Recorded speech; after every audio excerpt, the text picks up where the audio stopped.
Brazil, national focus. Argentina, national focus. Chile, national focus. We're not done yet. Uruguay is getting a focus, and so is Paraguay. So all of the South Americas now will be getting a national focus tree as a part of the next expansion, and it's only a few weeks away. We're also going to go through, in this dev diary, all the free stuff you're going to get with the free patch, even if you don't opt into buying the expansion pack. So there's loads of goodies going to be available to you, regardless of whether you hand over your money or not. And this is on the main channel. I don't usually do dev diaries here, do I? Hey, welcome. This is my face. This is what FeedBackGaming looks like. The problem is our second channel at the moment has been completely demonetized. It's YouTube backend stuff. So we're going to have to do it on this channel now, for now. Hey, let me know if you like this kind of content. Maybe this will be a thing going forward. Who knows? Let's talk about the new stuff coming with the free Bolivar patch, which is part of the expansion, which is Trial of Allegiance. First of all, a lesser known conflict during the period of World War II, and that is the Peru-Ecuador conflict. This was a border dispute between these two countries over this territory, this little slither here, which was like a part of the Amazon. Once again, when the Spanish left, there was lots of like territorial claims that weren't really resolved.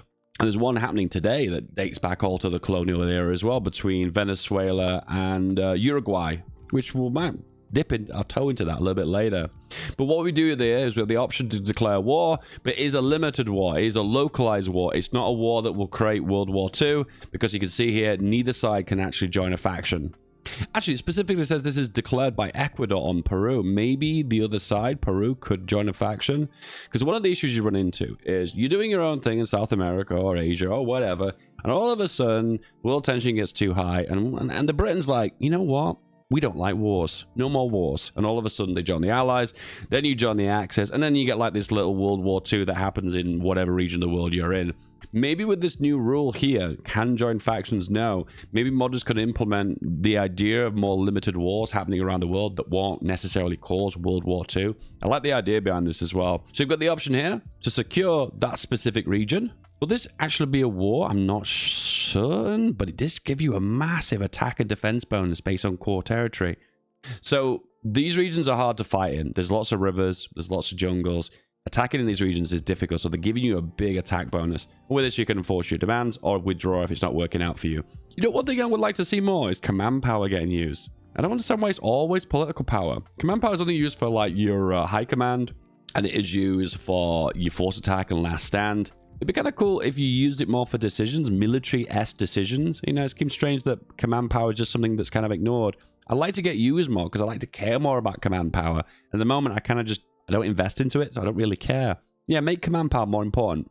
We have more formable nations. Revive Bolivar's legacy is the old one.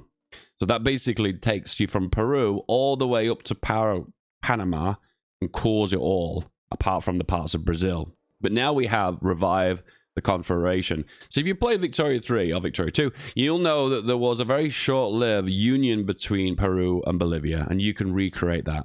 One suggestion here I would like to see is the cores that you gain with this aren't just the territories of Peru and Bolivia. Maybe you gain extra cores, so it's more fun to kind of expand out. Because one of the issues is formable nations are fun. I love them. And I think formable nations are fun because they give you something to work towards, an end goal, you know.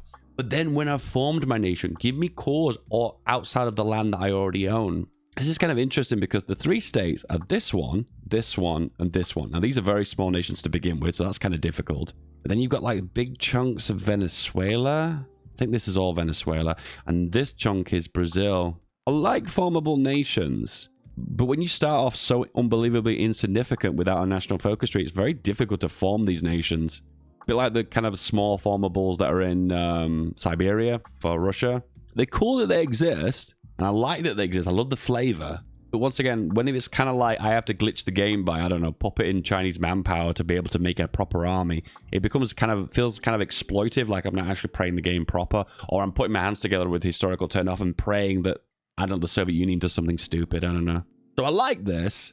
I don't like the fact that I have to kind of exploit the game to form it. You know what I mean? Or I form it in 1946 when the game's technically already over. That makes me a bit sad. Unification of Hispaniola, which is a combination of Haiti and Dominican Republic. Probably the smallest formable in the game. No, that is the smallest formula in the game. It's just 2 states unifying. Once again, I like this. I kind of feel like you should gain something for this. You know what I mean? Like, because you've done something that's quite difficult. Actually, it's not that difficult. You just declare war on your neighbor. But regardless, you form it, and then you got something to do after that, maybe. Maybe you get 50% construction speed bonus for a year, maybe. I don't know, just a way of jumpstarting your economy or something, just so you've got something to do. I don't know, I just think it's kind of fun. New releasable factions, Québec.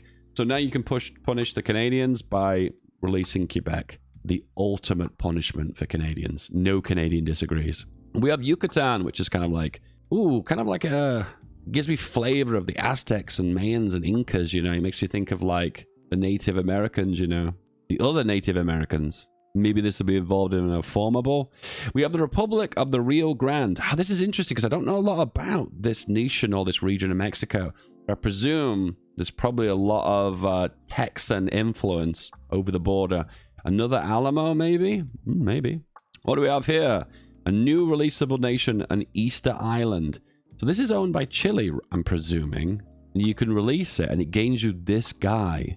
The cultural preserver and scholar. Awesome stats there. Canadian war effort. So Paradox allowed now to develop and update old national focuses. And you've noticed, it was about 6 months ago, Together for Victory has had a few tweaks and updates. The Raj was updated, Canada was updated. France had some tweaks as well. But anyway, we have a new industrial concern for Canada, and it is basically the generic railway one. Once again, I'm thankful for content. Thank you for content, Paradox, especially if it's free content. But could there be more flavor to this and make it more unique to Canada, other than just a generic railway industrial concern? Because this is the same one I've seen for a few nations, this one. Maybe you can Canadianize it somehow, but by, I don't know, removing the supply hub thing and maybe doubling the railway construction, for instance. I don't know, just give it some flavor for that specific country.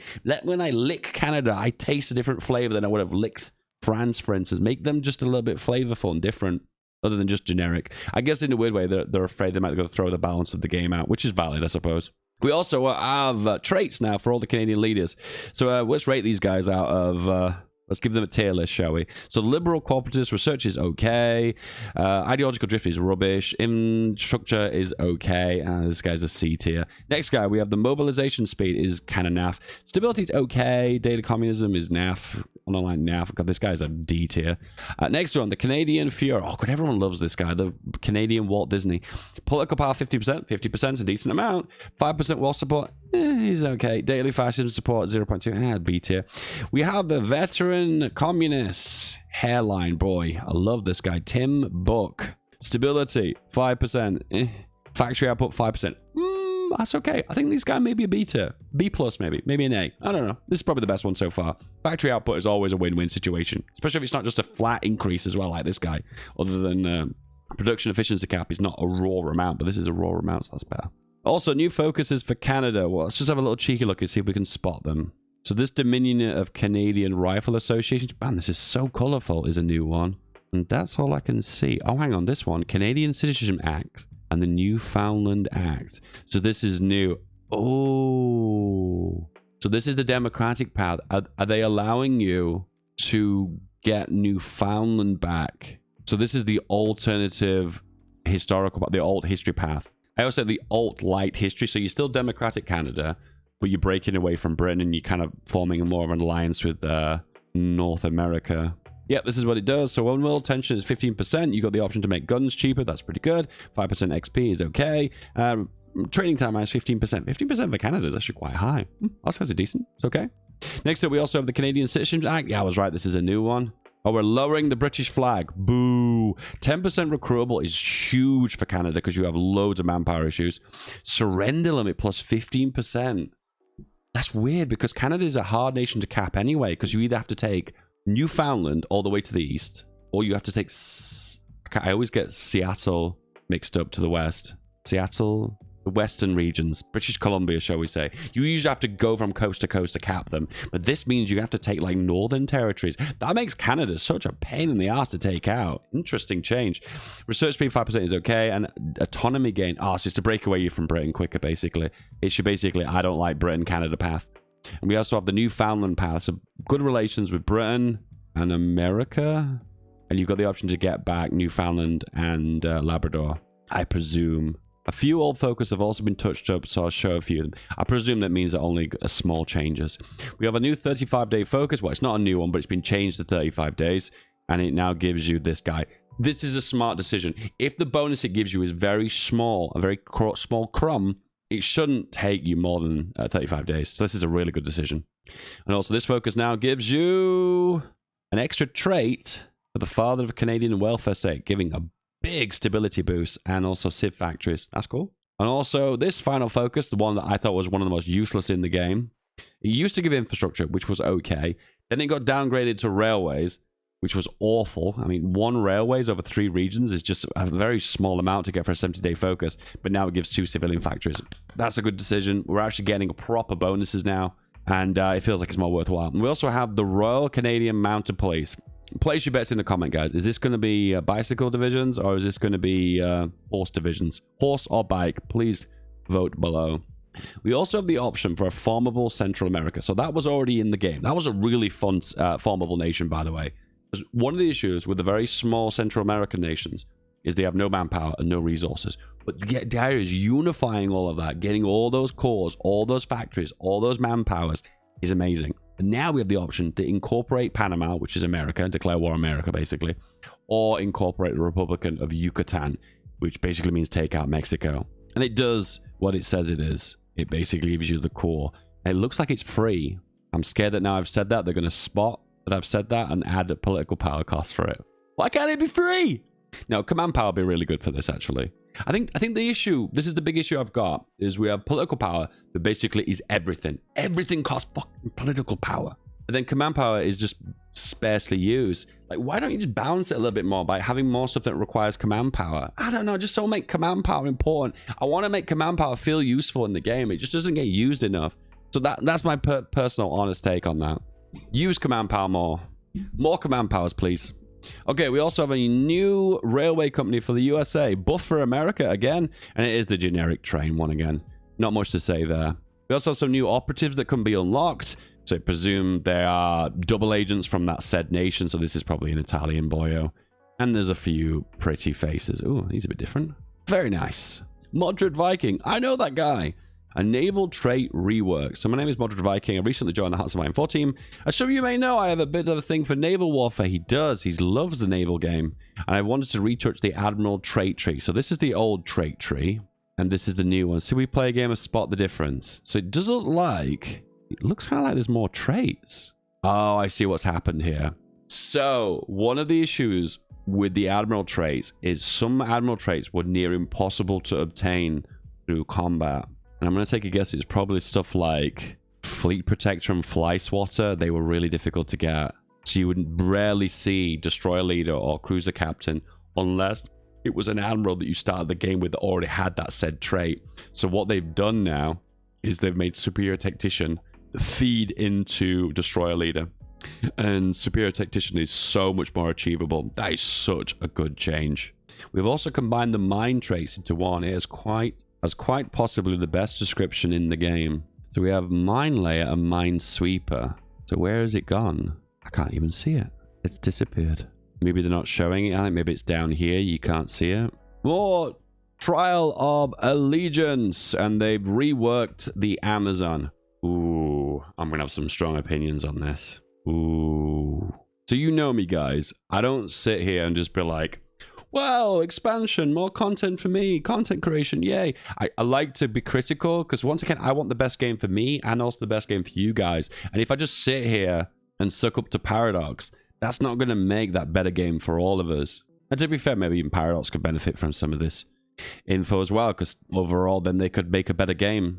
So I can kind of see where this is going. So what they've added is impassable regions in the Amazon. Ooh, wow. Okay. Yep, they have.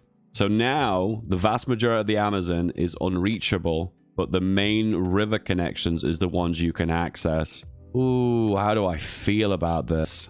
Now, flavor perspective. This is awesome. This reminds me when they made the Sahara inaccessible, and it kind of made the game more dynamic and more fun, and It stopped these really long front lines happening in the deserts and the AI doing dumb stuff. My only fear with this one is this is going to break front lines. Now, we've already experienced this dozens of times. It happens quite often in Japan. It happens quite often in Turkey. Usually in narrow straits, for instance. You push forward with your battle plan and you close the front line, or you connect it up to another front line, and all of a sudden the front line splits into two, or it leaves an open bit on the northern tip. Once again, this is one of these kind of Hoi 4 problems. If you know what this is, you know what it is. If you've played more than 1,000 hours, you've seen this problem happen. And my fear here is they need to code this in a way to stop that from happening. Because my fear would be is you open this front line and it splits, and then you leave a northern front open and the AI just walks into it. That happens so frequently. I suppose you could argue this is a player's problem because the player needs to keep paying attention to these said regions. Fair. But it is frustrating sometimes when it narrows the front line to just one province and then the whole of the northern front just moves out of the way and all of your troops just gather in one said location. It's a reoccurring theme for these impassable regions, and I'm scared that might happen again. It's frustrating sometimes when you have a region, let's say, you have a superior army. Let's say Brazil is super strong. Venezuela's invaded the Amazon, and their army is rubbish. It's just full of crappy old guns and low soft attack divisions. But yours are superior in every single way. And then it leaves you in a situation, if the front line breaks, they could just walk around you and just defeat all your divisions, which is dreadful. But then you have to, alternatively, you have to babysit those divisions to make sure the front lines don't collapse. Once again, I don't want to have to babysit divisions, particularly if I'm up against a weaker enemy that I know I'm going to defeat. I want to just activate the battle plan and look at the front line to maybe in Europe, for instance. I don't know. Once again, excites me, but it also scares me a little bit. And it looks like they are using river connections for supply, which is kind of cool because that's kind of how it would work, really. No one's building railways in the Amazon. And then even if you did build railways in the Amazon, they would be incredibly expensive, wouldn't they? The amount of difficult terrain to build railways over would be almost borderline impossible, wouldn't it? I say that, and probably Brazil's probably built loads of railways in the middle of the Amazon, probably. And now we have air regions, so they've split them all up. This is good because the northern air region of Bolivia used to be massive. It used to be like all of Peru, Bolivia, and the northern bit of Chile. It used to be fucking massive. They've also added an Argentinian path for this gentleman. I'm going to say his name is Perón. So new information to me, but in the Spanish-speaking world, this gentleman is very popular in Argentinian politics and still popular as of today. He was the ruler of Argentina to the latter half of World War II, and then he continued to be the leader after from there on in, and he's insanely popular, and they've given him some bonuses in a part of the focus tree. Paradox, how could you leave this out? Argentinian people represented. The bonuses he gets are kind of interesting. Interesting core territory one as well. None of these bonuses are bad, but none of them are kind of like, ooh, that's big. You know what I mean? They're just kind of okay. Basically, the Argentinian Ataturk has been added. And here he is. Paraguay and Uruguay have got focus tree. However, they are called mini focus trees. So they are kind of on par with, they mentioned earlier, Iceland and Assar. So Paraguay were involved in a massive war just prior to 1936, and it absolutely decimated their population. And this is the fallout from that. Ouch. Everything hurts, daddy. Everything. And we can see here this focus tree is not complete because it's not got graphics. I'm presuming they're not going to use this guy with his hand up for every single one of these focuses. Because the political situation is pretty dire, you've got the possibility of a coup that could happen in 1936.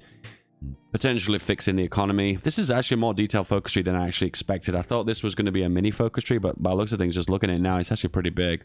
And you've got the options for fascism. Flip to fascism is a decision, and you've got the option to change your ruling party.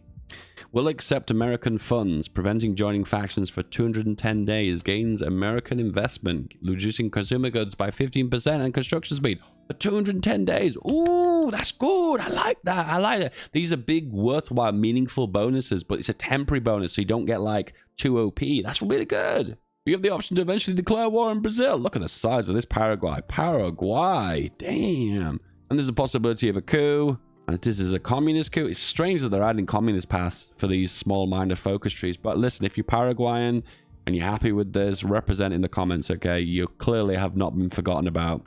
What's really interesting is this civil war actually spawns loads of divisions. So one of the things you used to do in the olden days is to abuse civil wars by like deleting your army or changing your army to a weak division, for instance. And then when the AI would inherit it, it would get completely dumpstered. In this case, they're going to spawn 3 divisions for either side. So a civil war will happen. There will be some conflict. Whoa, civil war of 2 states. Man, don't get carried away. One of the issues with these kind of civil wars is sometimes you can get stuck behind the rivers because this is all jungles and rivers and it's just difficult to progress. Most powerful war are the Marines. Were used to break the river and win the war. You can goad Bolivia to becoming involved in these leads to a three-way war that you can exploit. Well, that's kind of cool. Then we have the aftermath of the Civil War, recovering economy. Some decent bonuses here. Devastation. But once again, it's devastation on for 210 days. This is good. I feel like civil wars should have consequences, you know? I think a lot of the time to flip ideology, people just rush into a civil war. It's like, well, it's just a civil war, you know? But it should have a consequence, you know? You should lose something for a period of time. But this is not too devastating to affect the long game. So this is good. I support this. You can upgrade it to flourishing economy, gaining some absolutely awesome bonuses. Oh, I really like this.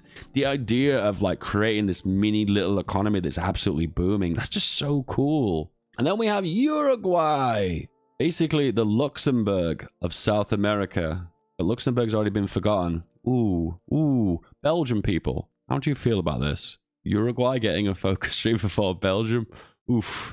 Looks pretty good. Women's vote. Women in my game? Madness. You can see the focus tree here with the 3 different ideological options. A very small focus tree. I'm not against small focus trees, by the way, because a lot of time they have good content in them, you know, like usually the bonuses are worthwhile and you can see what you're going, what it's all about, a lot easier and kind of easier to understand. So there's this event that could potentially fire. And this was a German ship that got damaged and wanted to port into Uruguay, but you've got the option to let it port and repair, or basically say, just submit to the Royal Navy and let them... not let them dock. Be interesting to see what these actually do, whether there be an option to flip ideology a lot quicker, because if you let them import, you kind of siding with the Axis, for instance, so maybe it would speed your way towards the Axis faction. I do like it when a historical event happens and you have the option to maybe flip ideologies a lot more aggressively because you're siding with that said faction. And I think that's a cool concept. A bit like the earthquake that can happen with Chile as well. I like the idea that the consequences, the fallout of that historical event can be used ideologically and weaponized. I think that's really cool. Both focuses for Paraguay and Uruguay, both the Guays, have this shared military focus tree. Laissez-faire versus land improvements. The workers' rights. Empower the landowners. It'd be kind of cool if these had ideological tilts on them as well. You always see this, don't you? It's either all like free market economy or interventionism into the economy. It'd be kind of cool if this had an impact on ideologies as well. Or maybe if you have a mix of the 2 economies, for instance, you could have reap the benefits of both. Oh, that was a cool concept. It always feels like the industry tree doesn't really interfere too much with the political tree. I feel like they should all be intertwined. Just my take. Beneath the shadow of the Triple Alliance, gain war goal against Brazil and Argentina. If we control this region for a year, we wipe peace and take the land. So this is another regional conflict again. The option that if you control this region for 1 year off both partners, you get to keep it. Oh, that's so cool. I love stuff like this. It's a shame that the base game doesn't support these mechanics. Like, for instance, you can declare for a province. That would be really cool. Why did they never add that? I imagine that would completely break the back end of the game though, wouldn't it? Can you imagine the idea of instead of justifying for war, you're justifying just for a province. If you hold it for like 6 months, you get to keep it and it white pieces out. God, there'd be so opportunities for exploits there though. I could just think of 1,000 exploits that could be abused. Okay, I understand why Paradox haven't added that now. We have the second American colonization. You cannot join factions. So this is the F the world ideological path that a few nations have got now. Canada's got one, Portugal's got one, a few others as well. So you gain some awesome bonuses, but you're not allowed to join a faction. It's one of those kind of like the challenge is on moments, you know. Paradox, this is cool. I like this. I like this. This is cool. Please add this as an achievement. That would be cool. Come on, if you're going to push us to the limit and give us a difficult challenge to overcome, why not take it all the way by making an achievement? Because a lot of the time, the F the world paths don't have achievements associated with them. So a lot of the time, people don't choose to do them. But come on, give us the option, right? The Paraguayan version. South America, Free State. That's a beautiful purple. And then we have the Uruguayan version. The River Plate Federation. Doesn't like a federation to me. It looks pretty unified in my opinion. No lie. I want to do it. No lie. The industrial branch focuses on the exports of the country, which mostly comprises of beef, wool, hides, and other agriculture products. Oh no, I've just seen the percentage chances and I'm like, please don't do this to me. Please. You could choose to empower landowners, and these are the focuses associated with that. Oh, we have research slot 1, 2, and 3. Nice. I like the concept of this, but it kind of worries me when I see percentages. It just gives me flashbacks to the Greek focus tree and the Turkish one. No, it's the Greek one, where it says like, oh, you have a chance to gain a civilian factory, and you press the button, you wait a year, and it's like, congratulations, here's 1 building slot, and I'm like, ah. So it looks like you invest into different economies, and then when you complete the focus, you gain, depending on who you've invested into. In this case, getting 4 civilian factories is massive for either Uruguay or Paraguay, I'm presuming. And these are the focuses. Oh my god.